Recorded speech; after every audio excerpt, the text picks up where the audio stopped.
అబ్దుల్ కలాం గారు ఇస్రోలో పనిచేస్తున్న టైంలో ఒకసారి ఇజ్రాయెల్ వెళ్ళాల్సి వచ్చిందండి. టెల్ అవీవ్ అన్న పట్టణానికి. ప్రెసిడెంట్గా ఉన్నప్పుడు ఎప్పుడు వెళ్ళలేదు ఆయన.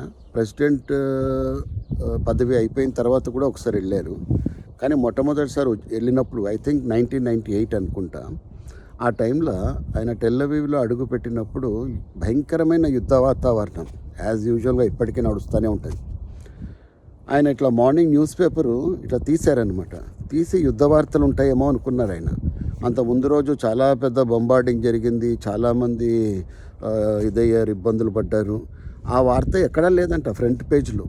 ఆయన ఏమన్నారంటే ఫ్రంట్ పేజ్లో ఒక్క వార్త కూడా లేదు. ఏం వార్త ఉందంటే ఆ వీక్లో ఒక ఇజ్రాయిల్ సైంటిస్ట్, ఒక ఫార్మర్, సైంటిస్ట్ కూడా కాదు, ఒక ఫార్మరు ఒక నూతన విధానాన్ని కనిపెట్టినారంట ఇరిగేషన్ దీంట్లో. ఏ ప్రకారంగా అతి తక్కువ నీటితో ఎక్కువ పంట ఎలా రాబట్టుకోవచ్చు అన్న దాని మీద ఒక కొత్త టెక్నాలజీ కనిపెట్టినారు ఒక రైతన్న. ఆ వార్త మొత్తం ఫ్రంట్ పేజీలో ఉందంట, గమనించిండ్రా.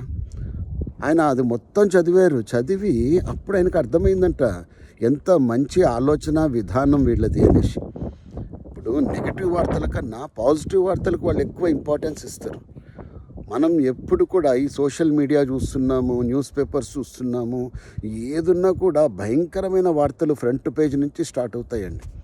కన్స్ట్రక్టివ్ వార్తలు ఎక్కడో చిన్న మూల మధ్య పేజీలో ఎక్కడో ఇంత చిన్న కాలంలో పెట్టేస్తూ ఉంటారు. ఈ చెడు వార్తలన్నీ కూడా ఎక్కువ హైలైట్ చేస్తూ ఉంటారు. జనాలకు కూడా అది చాలా ఇష్టంగా చదువుతూ ఉంటారు. అందుకే గమనించినారా మిత్రులారా, మనం డిస్టర్బ్డ్గా ఉండడానికి కారణం ఇదే. సో ఆల్వేస్ దీని నుంచి మనం నేర్చుకోవాల్సింది ఏంటంటే focus on positive news always. Negative news కాదు, అది నడుస్తూనే ఉంటుంది. దానికి మనం ఏం చేయలేం, అయ్యో అనడం తప్ప ఏం చేయలేము.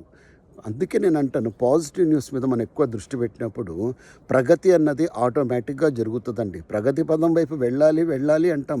ఎప్పుడు వెళ్ళాలంటే మీడియా వాళ్ళు కూడా బాధ్యతగా వ్యవహరించాలి, టీవీ ఛానల్స్ వాళ్ళు కూడా బాధ్యతగా వ్యవహరించాలి. ఒక మంచి న్యూస్ ఏదైతే ఉంటుందో దాన్ని హైలైట్ చేయాలి. మిగతా న్యూస్లు కూడా కవర్ చేయొచ్చు, దానికి అంత ఇంపార్టెన్స్ ఇవ్వాల్సిన అవసరం లేదు. పదే స్క్రోలింగ్స్ ఇవ్వాల్సిన అవసరం లేదు. కాబట్టి గుర్తుపెట్టుకోండి, మన యొక్క భవిష్యత్తులో డెవలప్మెంట్ అనేది ఈ ప్రకారంగా జరగాలి, మంచిగా జరగాలి అంటే మనం ఎప్పుడు కూడా పాజిటివ్ అంశాల మీద దృష్టి పెట్టాలి. దానికి తగ్గట్టుగా మన యొక్క జీవితాన్ని ప్లాన్ చేసుకోవాలి. I wish you all the very success. జై హింద్.